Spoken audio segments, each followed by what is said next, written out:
Shabbat Shalom, amados, con ustedes nuevamente conectados desde los montes del Valle de Curacaví en Chile, su servidor Osvaldo Calderón, en un nuevo Shabbat, un nuevo día de enseñanza, de instrucción, de abrir el entendimiento y el conocimiento más allá de lo que ya hemos vivido y experimentado, puesto que recordemos que en cada Shabbat siempre el Padre nos va a estar enseñando y va Él a empujarnos a que crezcamos claramente en la confianza con Él, que vendría siendo la emuná, ¿no es cierto? Recordemos que la emuná tiene tres definiciones o tiene tres elementos interiores dentro de la misma palabra, ¿no es cierto? Que es creer, confiar y obedecer.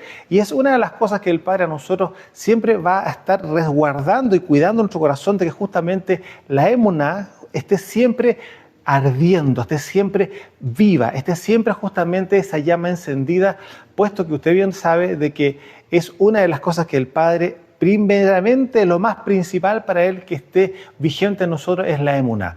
De hecho, es uno de los temas que hoy día vamos a tocar también. Pero no puedo iniciar antes la enseñanza de hoy sin recordarles que pueden acceder a nuestros dos libros de estudio, principalmente a los que están recién entrando justamente al conocimiento del Rey, un resumen completo de la Escritura de principio a fin, conociendo la vida eterna. El primer libro de estudio que claramente va con asesoría absolutamente gratis, incluyendo también el libro absolutamente gratis para ustedes, tanto para los hermanos que nos siguen a través de YouTube o también a través de la plataforma de Facebook. Y también el segundo libro que también tiene, recuerden lo siguiente, 3 niveles de lectura, los cuales implican que en la primera etapa, cuando leemos por primera vez el libro completo de resumen, ¿no es cierto?, de principio a fin, de Bereshit hasta el libro de Apocalipsis, tenemos una lectura que nos va a ir ordenando muchos de los paradigmas o enseñanzas o doctrinas, ¿no es cierto? Muchas doctrinas religiosas que claramente la Escritura de ninguna manera participa de ello. Sin embargo, bien sabemos que la religión ha impuesto y ha creado falsas doctrinas durante estos 2000 años, lo cual ha traído a un nivel de confusión y de una falsa creencia en muchas cosas que la Escritura nos ha enseñado y nos dice. Bueno, esa primera lectura ordena todas esas cosas. En la segunda lectura entramos a nivel de profundidad donde ya claramente todas esas cosas que nosotros creíamos que eran correctas, ya sabemos que no lo son correctas, entonces podemos alcanzar a entender más profundamente ciertos pasajes de la Escritura que son claramente decisivos para ordenarnos claramente al punto focal que viene siendo justamente el gobierno a nivel mundial y universal. Y el tercero claramente son niveles de profundidad mucho mayor todavía, los cuales nos va a llevar a entender en profundidad muchos de los pasajes de la Escritura, lo cual nos va a dejar absolutamente cimentados en quién, en la Tzur de Israel, en la roca de Israel, que viene siendo nuestro Padre y claramente Él encarnado como Mashiach. Cosas que también usted lo va a poder entender en la primera y la segunda y tercera lectura claramente, puesto que en toda la Escritura el Padre nos muestra que Él se va a manifestar, no va a enviar a nadie, sino que Él mismo se va a enviar para venir a ordenar a su pueblo, venir a ordenar la casa que viene siendo Israel, no el mundo, a Israel, y claramente a ese Israel que él había dado una carta de divorcio, un Sefer Keritut, él se lo había dado justamente por cerca de 800, inclusive hasta podríamos pensar que cerca de 1000 años ya Israel estaba absolutamente lejos del corazón del Padre, y estamos hablando de la casa del norte. Oficialmente son 800 años antes de la llegada de Mashiach, donde se produce un Sefer Keritut, una carta de divorcio para la casa del norte, que son la que viene siendo la casa de Israel, que son 10 tribus, a lo conocido como las 10 tribus perdidas de Israel. Bueno, esas tribus estaban perdidas no porque no sepan dónde están ubicadas, sino que estaban perdidas porque no tenían Torá. Eso es, una persona que no tiene dirección es una persona que no tiene Torá, no tiene la voluntad del Padre habitando en su corazón. Bueno, todas esas cosas y muchas otras cosas más están en este primer libro, sí, de resumen.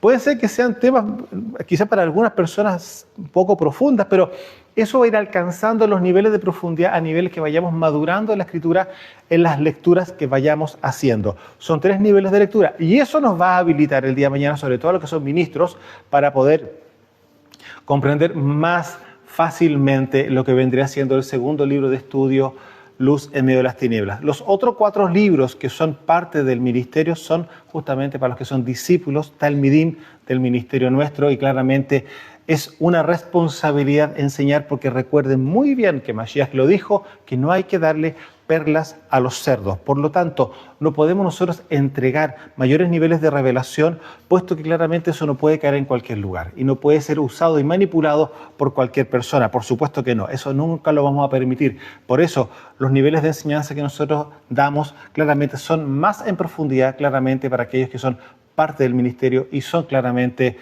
ya aprobados, ¿no es cierto? Han pasado por liberación, han pasado por todos los procesos que un hijo de Elohim tiene que vivir para poder estar absolutamente limpio y desear lo más posible caminar en Kedushá para mantener su limpieza.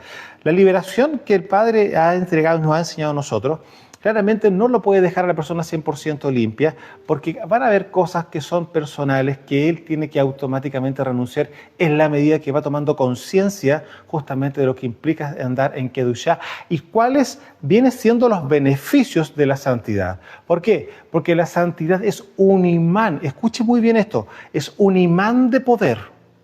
La persona que camina en Kedushá, por consecuencia del poder del reino, el poder del cielo, lo va a respaldar. Y es por eso que podrán poner manos sobre los enfermos y sanarán.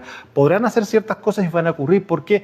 Porque la Kedushá, la santidad, atrae el respaldo del reino en poder y por consecuencia en autoridad. Por eso se pueden echar fuera demonios. Una persona que no está en Kedushá, que no está en santidad, es muy difícil que pueda operar en el poder del reino. Y es por eso que todas las personas que son talmidim, son discípulas del ministerio, claramente todas pasan por ese trabajo, por esa liberación, y claramente cada uno es responsable de mantener sus vestiduras limpias. Y cuando uno se ensucia, que eso puede ocurrir, por supuesto, ¿para qué está la llave legal que el Padre, la herramienta legal que el Padre a nosotros nos da, que viene siendo la Teshuvá? Hay que activar inmediatamente esa herramienta, hacer Teshuvá, arrepentirse y volver al camino de justicia que viene siendo su voluntad, que es la Torá. Así que, amados, dicho eso, entramos ahora recordándoles que pueden acceder a estos 2 libros hermosísimos que están llenos de amor, están llenos de revelación para cada uno de nosotros, para que el Padre justamente esté contento con cada uno de nosotros en cada Shabbat, en cada día, y así podamos heredar la vida eterna y también poder cogobernar conjuntamente con Mashiach, no solamente en el Shabbat Hagadol o el Gran Shabbat, conocido, ¿no es cierto?, como el milenio, sino que por la eternidad, que eso es justamente la gran promesa que todos quienes somos sus hijos tenemos hoy día. Bien, dicho eso, ahora sí vamos a entrar en el tema de hoy, y hay 3 pasajes, hay 3 lugares, por decirlo de alguna forma, hay 3 cartas de la Besorá. Recordemos que las cartas de la Besorá, conocidas como los evangelios, son 4, ¿no es cierto? Pero en 3 está registrada la historia, la cual vamos a revisar hoy día, vamos a estudiar, porque uno de los temas que vamos a revisar hoy claramente es lo que inicié cuando estábamos conectándonos con ustedes, la emuná. Vamos a ver el poder que hay en la emuná solamente en un pasaje, que es un pasaje doble, por decirlo de una forma, porque ocurren 2 acontecimientos en la misma circunstancia, y aquí vamos a revisarlo. Pero bueno, lo que le quiero comentar, que esto que vamos a leer hoy día, lo que vamos a estudiar, aparece en 3 lugares en la Escritura. Aparece en Mateo, aparece en Marcos, que es lo que vamos a usar, ¿no es cierto? Y también aparece en Lucas. Entonces, usted se va a dar cuenta que van a ver quizás algunas palabras que no son las mismas que quizás usted está acostumbrado a escuchar, puesto que quizás usted ha estudiado o ha revisado uno de estos 3 pasajes. Pero vamos a centrarnos en Marcos. Y otra cosa más que quiero comentarles. No estamos leyendo en esta oportunidad 100% Reina Valera. Estamos leyendo claramente en un 99% justamente la Biblia Kadosh israelita mesiánica. Entonces van a haber palabras claramente que no van a estar literal, como usted ya lo conoce en Reina Valera, pero sí se van a acercar a muchas cosas, a muchos términos, y quizás le va a abrir un poco más el entendimiento, porque hay palabras que van afinando ciertos detalles. Bueno, vamos a arrancar claramente en el estudio de hoy día en Marcos capítulo 5, pero vamos a empezar en el verso 21. Para introducirlos un poco antes a lo que vamos a leer, Mashiach está pasando a través de en el bote, ¿no es cierto?, junto con sus talmidim, por el mar de Galilea y están llegando a la zona de Gadarenos, que vendría siendo un territorio que le correspondía a la tribu de Gad. Y nos encontramos con lo que usted yo creo que ya conoce, al endemoniado de Gadareno. Posterior a eso, posterior a la liberación, que justamente lo que recién conversábamos, frente a esa liberación, ¿no es cierto?, que produce frente a esa persona, él toma la barca porque literalmente lo están echando del territorio por el terror que les dio de lo que había ocurrido al ver a una persona que llevaba mucho tiempo produciendo situaciones bastante incómodas y temerosas para todo, de terror para todo el vecindario, ¿no es cierto?, para todo el territorio. Ese endemoniado que dormía justamente en los sepulcros, ¿no es cierto?, en los cementerios de la época, y rompía las cadenas y todo lo que nosotros ya conocemos de la Escritura, ¿no es cierto?, de ese pasaje. Luego de eso, cuando Mashiach junto con sus talmidim es echado del territorio por el terror que les dio toda esta transformación, y más aún también la caída de los cerdos por el despeñadero, que los cerdos que tomaron los demonios, etcétera, y todo lo que nosotros conocemos, van a la otra orilla, cruzan nuevamente el mar, y aquí entramos a la continuación de esta historia. Y aquí entramos en Marcos capítulo 5, verso 21, y dice así: Yeshua cruzó en el bote al otro lado del lago y una gran multitud se reunió alrededor de él. Ahí usted entiende ahora de dónde venía, ¿no es cierto?, de haber liberado al endemoniado que estaba en Gadareno, en Gad. Verso 22. Vino a él un oficial de la sinagoga de nombre Jair, conocido como Jairo, ¿no es cierto?, quien al verle cayó postrado a sus pies. Le suplicaba desesperadamente diciendo así: mi hija pequeña está a punto de morir. Por favor, ven, pon tus manos sobre ella para que se sane y viva. Fue con él y una gran multitud le siguió apretujándole por todos lados. Entre ellos había una mujer que sufría de flujo de sangre desde hacía 12 años. Si usted ha leído justamente Lucas capítulo 8, va a encontrar que el orden de la historia está distinta, ¿no es cierto? Y por eso se lo estaba comentando que existen 3 partes: Mateo capítulo 9, en Marcos capítulo 5 que estamos leyendo y en Lucas capítulo 8. Sigo, entonces, entre ellos había una mujer que sufría de flujo de sangre desde hacía 12 años y había sufrido mucho a manos de muchos médicos. Había gastado los ahorros de su vida. A pesar de esto, en vez de mejorar, se empeoraba. Había oído hablar de Yeshua, de modo que vino por detrás de él, ¿no es cierto?, en la multitud, y le tocó uno de los tzitziyot de su talit. Luego voy a amplificar algunas cosas, solamente vamos a contar la historia y luego la vamos a amplificar. Porque se dijo así, si tan solo toco su talit me sanaré. Al instante la hemorragia cesó y sintió en su cuerpo que había sido sanada de la enfermedad. Al mismo tiempo, Yeshua, consciente de que poder había salido de él, se volvió en medio de la multitud y preguntó: ¿quién ha tocado mis ropas? ¿O quién ha tocado mis vestiduras? Sus talmidim, en este caso particular, Kefas, Pedro, ¿no es cierto?, responde: ¿ves a la gente apretujándote contra ti y aún dices quién me ha tocado? Pero él seguía mirando a su alrededor para ver quién había sido, ¿ya? La mujer, temblorosa y con temor, porque ella sabía lo que le había acontecido, vino y cayó postrada delante de él y le dijo toda la verdad. O sea, le contó absolutamente todo lo que había ocurrido y todo lo que le había pasado a ella en el instante que había tocado su manto. ¿Ya? Él le dijo: hija, tu confianza te ha sanado. Vete en shalom y sé sana de tu enfermedad. En Marcos, en versión Valera, dice azote, ¿ya? No vamos a profundizar en eso, solamente les comento que es también una palabra que no deja de ser interesante de entenderla, porque el enemigo puede azotar a los hijos de Elohim y usted debe darse cuenta que claramente aquí hay algo que estaba pasando, ¿no es cierto? Continuamos. Mientras él aún hablaba, vino un agente de la casa del principal de la sinagoga diciendo: tu hija ha muerto. ¿por qué sigues molestando al rabí? Ignorando lo que le habían dicho, Yeshua le dijo al principal de la sinagoga, y yo imagino en esta escena a Mashiach mirando de frente a los ojos de Jairo, diciéndole, no tengas temor, solamente permanece confiando. ¿Se puede dar cuenta la escena en ese instante cuando le está mirando a Jairo? O sea, él venía con emuná, y él no quería, Mashiach, que esa emuná que lo estaba moviendo a él, a ir a la casa de él, fuera a desvanecerse. Porque una de las cosas que bien sabemos que el Padre opera a través de esta llave del reino que viene siendo la emuná. Entonces le dice, no tengas temor, solamente permanece creyendo, confiando. Sigo, no permitió que le siguiera nadie, excepto acá hay algo muy importante. 3 personas él eligió para que estuviesen en el instante que él iba a activar el milagro. Excepto Kefas, Pedro, ¿no es cierto?, y Jacob, y Yohanan, el hermano de Jacob. Ellos 3.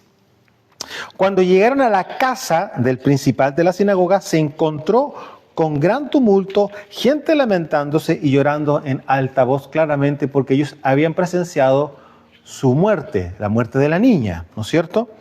Al entrar, él les dijo, ¿por qué todo este tumulto y lamentaciones?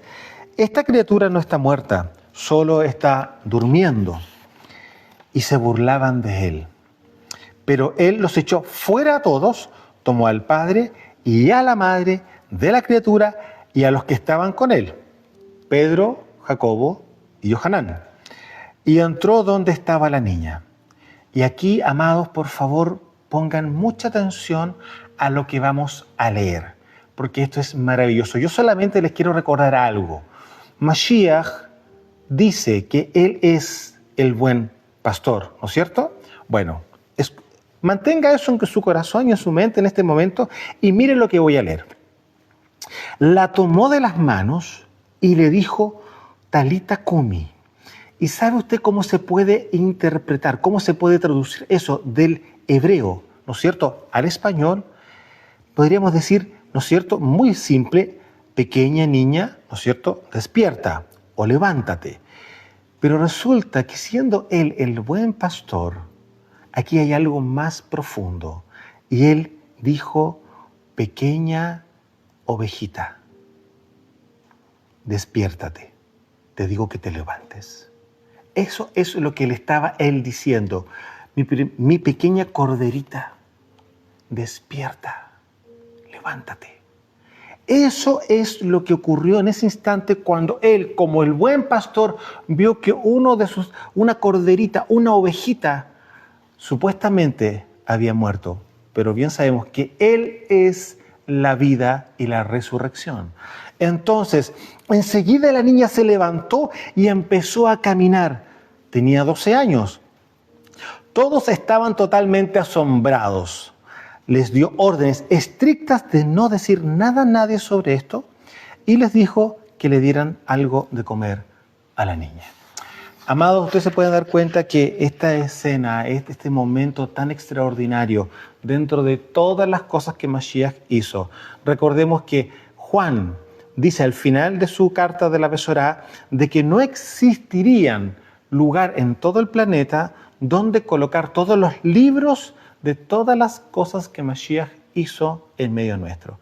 Y el punto es lo siguiente, que lo que nosotros tenemos en las 4 cartas son extractos, son resúmenes, muchos de ellos, de las situaciones que ellos vivieron, porque recordemos que las 4 cartas, las 4 Besorá, no fueron hechas al día siguiente que Mashiach resucitó y lo que nosotros conocemos después de Shavuot. No, esto fue mucho tiempo posterior. Por lo tanto, el Ruach HaKodesh les trajo a memoria esos momentos extraordinarios. Muchos de ellos coinciden, que usted se podrá dar cuenta. Y es por eso que también hay otros pasajes que no están en algunos evangelios o en algunas cartas y otros sí están. Si usted, de hecho, mismo se puede dar cuenta que toda la Besorá de Yohanan es muy diferente a las otras 3. Usted se puede dar cuenta.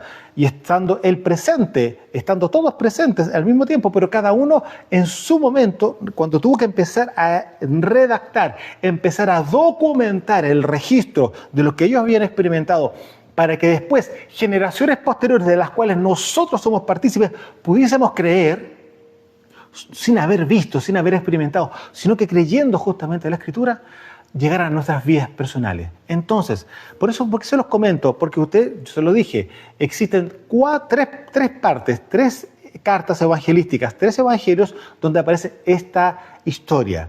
Y está redactada en Lucas y en Marcos de manera similar. Ahora, el punto es lo siguiente. Ustedes se dieron cuenta que habían tres personas que fueron testigos presenciales de este milagro. ¿Cuáles eran? ¿Se recuerda? Pedro, ¿no es cierto? Yohanan y Jacobo, los tres. Entonces, ellos tres contaron al resto, ¿no es cierto?, lo que había acontecido y lo que había ocurrido en ese lugar y en esa casa y en esa habitación. Entonces, conforme a cómo ellos recibieron justamente la historia, ellos redactaron también lo que nosotros conocemos hoy día en las dos cartas paralelas y también en este caso particular en Mateo, en Lucas y en Marcos que estamos leyendo ahora. Ahora quiero mostrarles lo siguiente. Existe un paralelismo en estas dos circunstancias, lo cual lo lleva al tiempo de ambas personas, tanto de la niña como de la mujer. Fíjese, la niña tenía 12 años, es decir, cuando dice aquí la Escritura que la mujer del flujo de sangre llevaba 12 años ya también con su problema, es decir, cuando la niña nació, esta mujer empezó a tener su momento de enfermedad, lo cual no mejoraba y eso ocurrió durante 12 años. Lo extraordinario es entender que esta mujer con todo esto que le estaba pasando no había fallecido, no se había desangrado, cosa que lo podría haber llevado a la muerte. No ocurrió así, no ocurrió así. Sin embargo, a los mismos 12 años que esta niña entra en este estado de enfermedad y muere, también esta mujer que estaba ya lo más probable a punto de fallecer, lo más probable, no hay registro, pero son 12 años que era ininterminable, un flujo de sangre que podría estar absolutamente, o sea, ¿para qué hablamos del color de su piel? O sea, estamos hablando de una persona que ya no tendría ni color, porque estaría blanca, totalmente transparente, por decirlo de alguna manera. Entonces, fíjese, el paralelismo que existe, 12 años tenía la niña, 12 años llevaba esta mujer con el flujo de sangre, y ambas en el mismo día reciben vida, y de las dos maneras, una por emuná, que luego vamos a revisar un poco más en profundidad esto, y la otra niña, ¿no es cierto?, la otra persona que es esta niña, por un milagro para Jairo, que Jairo sí, claramente estamos viendo que ya estaba teniendo confianza. No apareciera si iba a transformarse en un talmid el día de mañana de Mashiach, pero sí sabía, él siendo un principal dentro de la sinagoga, dentro del sistema religioso, sí, él estaba entrando a otro nivel porque estaba actuando por emuná. Y recordemos que el tema de hoy justamente es el poder de la emuná. Y aquí hay un poder que viene por parte del Padre, porque no fue la niña la que fue a pedir ayuda, no, fue su padre. Y en este caso anterior, la mujer, después de haber experimentado de todo cuanto había sufrido durante esos últimos 12 años, se encuentra que donde ella está, justamente Mashiach estaba llegando de haber producido otro milagro extraordinario con la liberación del gadareno. Entonces, aquí yo los quiero llevar al verso, vamos a irnos al verso 26, ¿ya? Verso 26 y verso 27 vamos a leer de Marcos 5 para volver a repetir una parte acá. Y había sufrido, ¿no es cierto?, en este caso la mujer, ¿no es cierto?, mucho a mano de muchos médicos. Había gastado los ahorros de su vida. Mire muy bien esto. A pesar de esto, en vez de mejorar, se empeoraba. Y aquí viene algo. Había oído hablar de Yeshua, de modo que vino por detrás.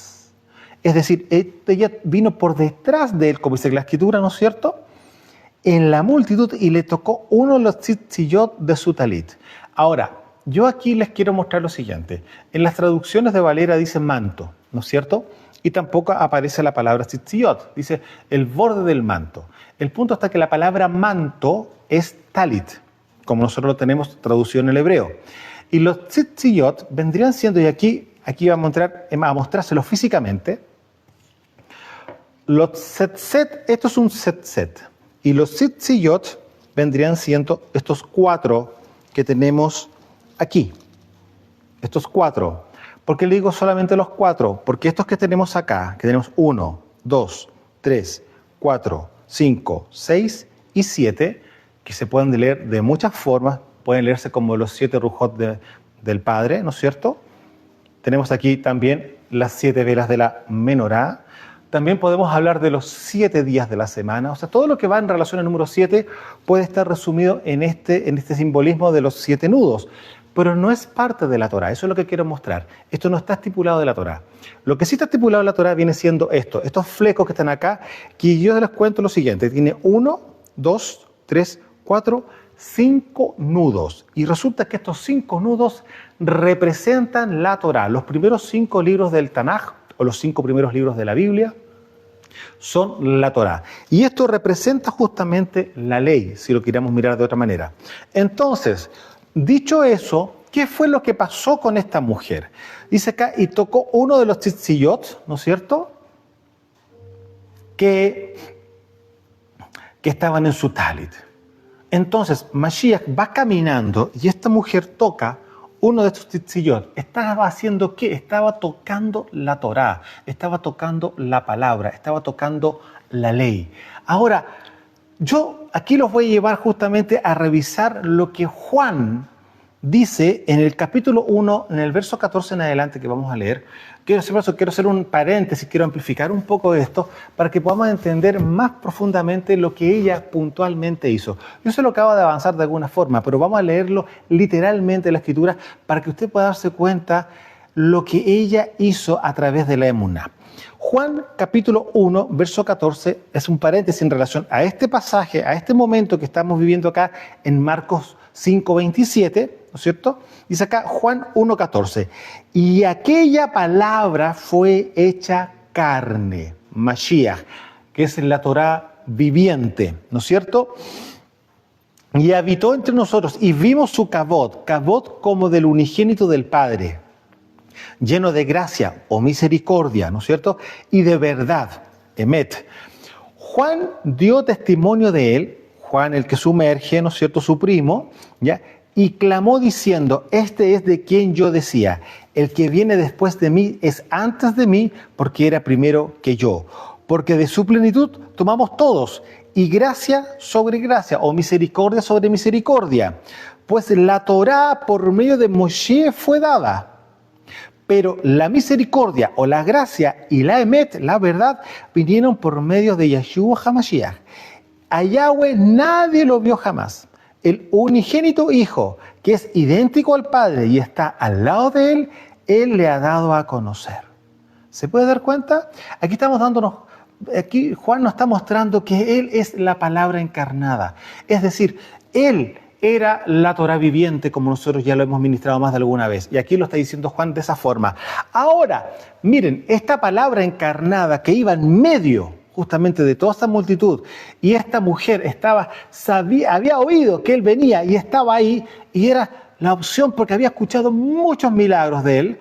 Claramente ella no quería, no se sentía digna conforme a las estipulaciones y a los decretos que estaban establecidos en la Torá con respecto al tema del flujo de sangre. Esa mujer era inmunda, absolutamente aborrecida conforme a la Torá. Ella sabía lo que le estaba pasando, sabía lo que la Escritura decía, y es por lo mismo que ella quería justamente ser sana. Pero no se sentía digna de poder ir a molestar al maestro, como podríamos decirlo o pensarlo de alguna forma, sino que dijo, si tan solo tocó uno de sus tzitziyot que representan la palabra. Vamos a profundizar un poco más lo que ella pudo haber pensado también, porque hay que entender que ella no tocó cualquier parte, no. Dice claramente, y le tocó uno de los tzitziyot de su talit. ¿Por qué no tocó otra parte? O haberle tocado la espalda. No. Ella por detrás debe haberse agachado, porque hay que entender, fíjese usted, la altura que tiene los tzitziyot. ¿Hasta dónde llegan los tzitzit? Ella por debajo debe haber estado quizás arrodillada o en cuclilla o quizás arrastrándose para poder tocar justamente el borde del talit. Ahora, ¿dónde aparece esta ordenanza en la Torá? Porque esto es una ordenanza que está en la Torá. Vamos a irnos primeramente a Números capítulo 15. Números capítulo 15, verso 38. Usted después lo puede buscar con tranquilidad.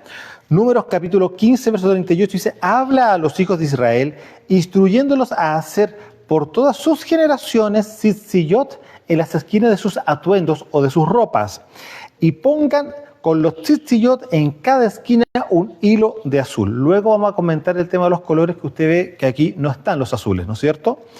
Será un tzitzit para que lo miren y así recuerden todos los mitzvot de Yahweh y los obedezcan, para que no vayan a donde su propio corazón y los ojos los guíen para prostituirse a ustedes mismos, sino que los ayudará a recordar y obedecer todos mis mitzvot y a ser kadoshim para su Elohim. Yo soy Yahweh, su Elohim, quien los sacó de la tierra de Misraim para ser su Elohim. Yo soy Yahweh, su Elohim. Se puede dar cuenta que ¿qué es lo que estaba diciendo la Torá? Que era para que recordáramos justamente su palabra, sus mandamientos, la Torá, la ley. Entonces, usted puede dar cuenta que lo que yo le estaba diciendo es exactamente así. Ella, ¿qué es lo que tocó? Fue la ley. Y sabía que su palabra era vida. Y al ver a alguien que estaba revestido de vida, revestido de poder, de autoridad, de kedushá, lo que ella hizo era poder succionar por de alguna manera la vida que él portaba. Porque no solamente era el talit, podría haber tocado cualquier talit, no, tocó el de él. Ahora, miren más adelante, en Deuteronomio, capítulo 22, verso 12, aparece, porque lo primero que nosotros vemos acá como la ordenanza es en las ropas, no es un manto, son ropas. Hay dos elementos acá. Luego, eventualmente aparece justamente lo que nosotros conocemos como el talit o el manto. Anteriormente son las ropas. De hecho, existe un katán que se le llama en el hebreo, que es como una camiseta donde aparecen justamente estos cuatro flecos o nudos en las cuatro esquinas de ese katán, ¿ya? Y eso uno se viste con eso y luego se coloca las ropas. Y ahí obedece al mandamiento que está acá, porque recordemos que antiguamente todo eran túnicas, no la ropa que nosotros tenemos en el presente, claramente. Estamos hablando de 3.500 años atrás. Eso es lo que tiene la Torá. Eso es lo que tiene justamente la constitución de nuestra nación de Israel. Tiene 3.500 años de existencia. Entonces, hace 3.500 años atrás, claramente las vestiduras eran totalmente distintas a las nuestras y en sus ropas ellos tenían que colocar, en las que tenían las cuatro esquinas, se le colocaban los hilos tal cual como lo acabamos de leer. Y posterior a eso, en Deuteronomio capítulo 22, verso 12 dice así, te harás flecos en las cuatro puntas de tu manto, de tu talit, con que te cubras. O sea, nuevamente vuelve a dar una orden, pero ahora en relación a esta prenda. ¿Ya? Entonces, Mashiach, cuando dice ¿quién tocó mis vestidos? Es porque es parte de las vestiduras que se usaban en la época. Hoy día nosotros usamos el talit, ¿no es cierto? O el talit, según sea sefardí o sea tzkanasi, ¿no es cierto?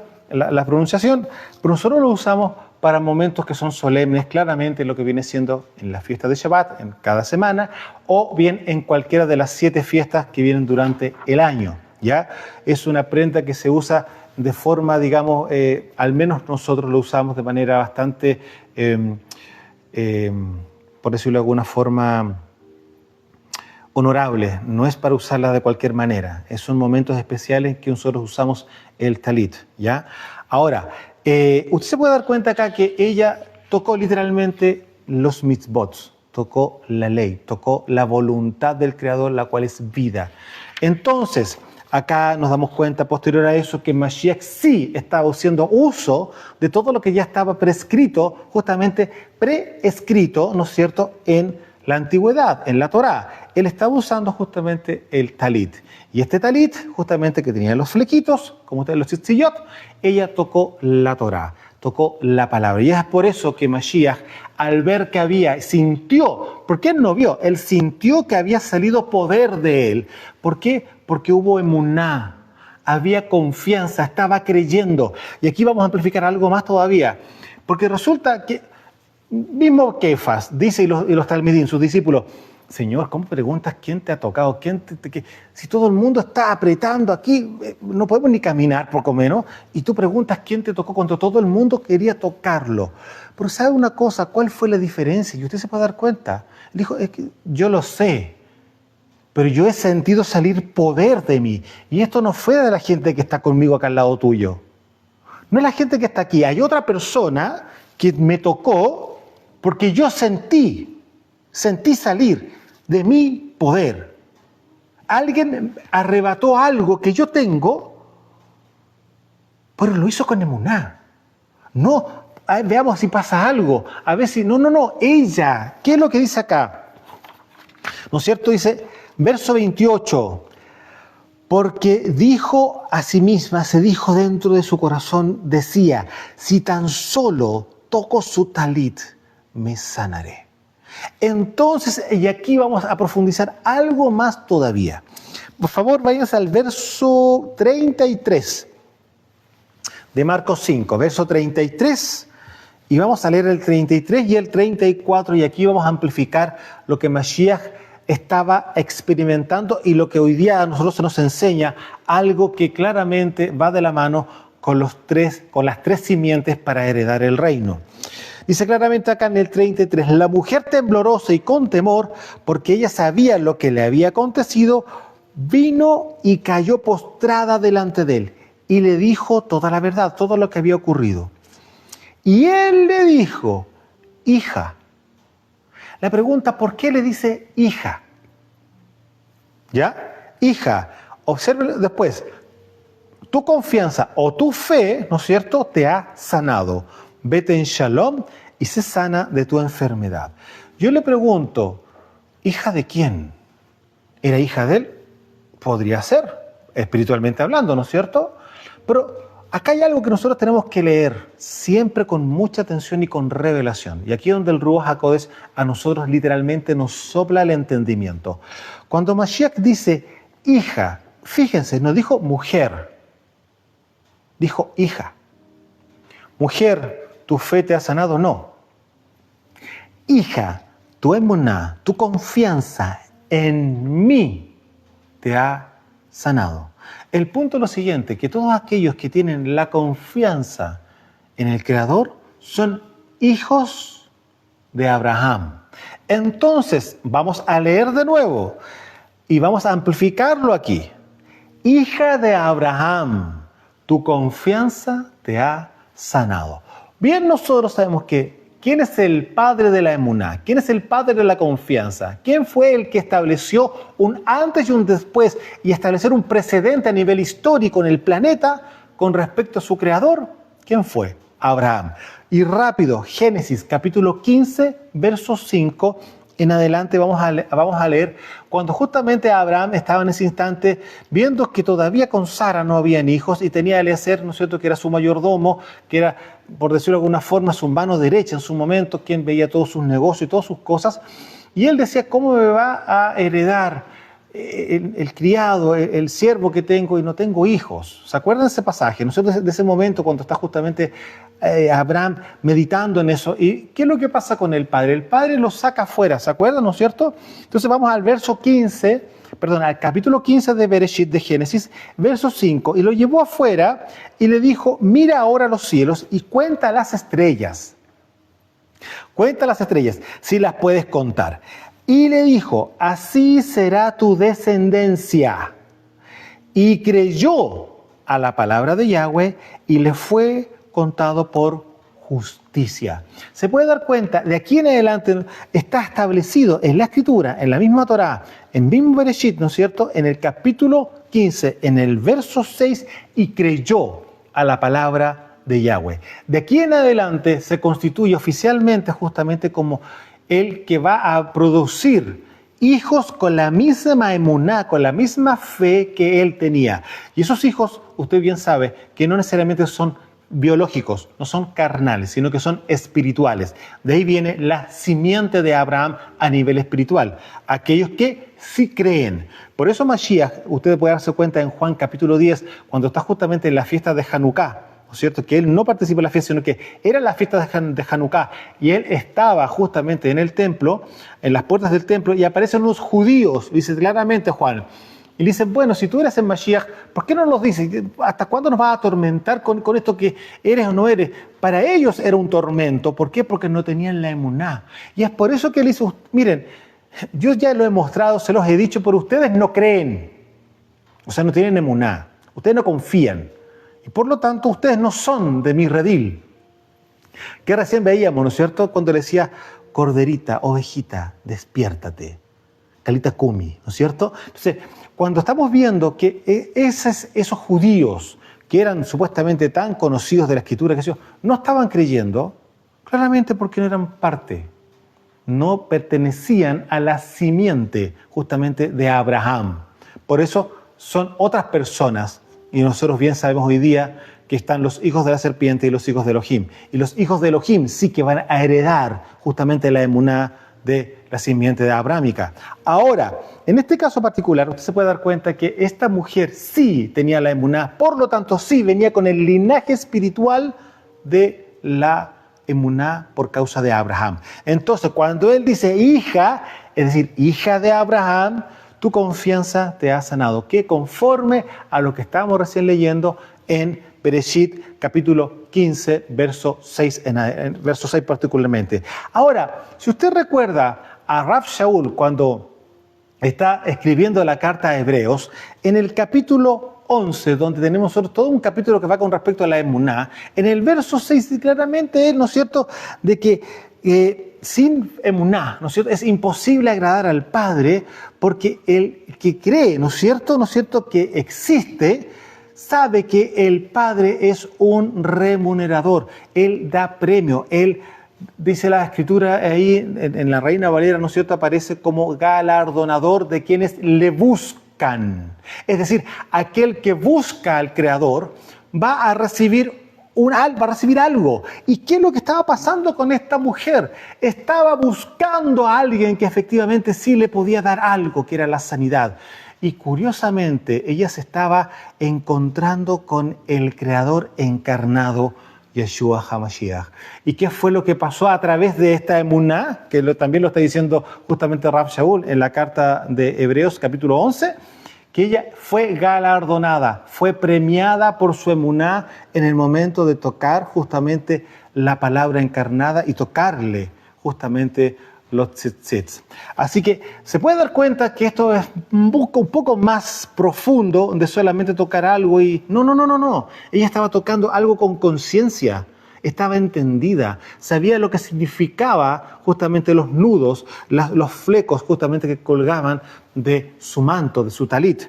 Ahora, el tema de la niña, usted se podrá dar cuenta la emuná que tenía justamente su padre, Jairo, y aquí les vuelvo a recordar quién es el buen pastor. ¿Y qué fue con ese pastor? Supo que había una ovejita, una corderita que estaba enfermita. Y él mismo fue y le dice, Talita Kumi, ovejita, corderita, despierta. ¿Por qué? Porque ella también pertenecía justamente a el reino y era parte justamente de los tres códigos. Era simiente del padre, tenía la simiente de Abraham, pero ustedes me dirán, pero si fue su padre. Bueno, Jairo, si ya tenía justamente la simiente, para ir cerrando, como él tenía justamente la simiente de Abraham porque estaba creyendo en Mashiach, claramente estaba heredando eso en su hija. Amados, yo les quiero comentar, por favor, nunca se les vaya a pasar por la mente en dudar frente a las respuestas que el cielo va a dar. Si usted está en Kedushá, usted está caminando en justicia, usted está caminando en la voluntad del Padre, usted está caminando en Torah, está viviendo Shabbat, está viviendo las fiestas, está reconociendo las señales de los cielos. Estamos hablando puntualmente de Rosh Hodesh, que partió justamente este miércoles en la tarde. Vimos justamente la luna, como estaba ahí, la winchita de luz de la luna estaba partiendo y empezamos a entender los tiempos y empezamos a caminar en la voluntad del Padre. Y usted está buscando de su palabra, de su presencia. No conformándose solamente con una enseñanza o con, entre comillas, una prédica. No, usted busque personalmente, con su esposa. Usted bien sabe la responsabilidad que tenemos quienes somos varones. Somos no solamente los Cohen de la casa como para dictaminar, por decirlo de alguna forma, en manera, yo soy bastante religiosa, ¿no es cierto?, como que él es que tiene la última palabra. No, es una responsabilidad ser varón. Tenemos que educar a nuestra casa, a nuestras esposas, a nuestros hijos. Y por lo mismo, somos pastores y a la vez somos moré. Somos también maestros, tenemos que estar educando en Torá. Y claramente nosotros principalmente tenemos una gran responsabilidad porque debemos de ser ejemplo para nuestras esposas y también para nuestros hijos. Así que, amados, usted se puede dar cuenta acá que Jairo, por mucho que era un principal, podría no haber tenido las características, pero sí las tenía. Y estaba dando un paso de muná para interferir. Justamente él fue a buscar. ¿Y qué fue lo que él también ganó? ¿Qué fue lo que él también ganó? Volvemos a Hebreos, ¿no es cierto? Él fue sabiendo que podía tener una respuesta de parte de Mashiach. Y claramente la tuvo, la resurrección de su hija. Amados, desde los montes del Valle de Curacaví en Chile, su servidor, Osvaldo Calderón. Shalom.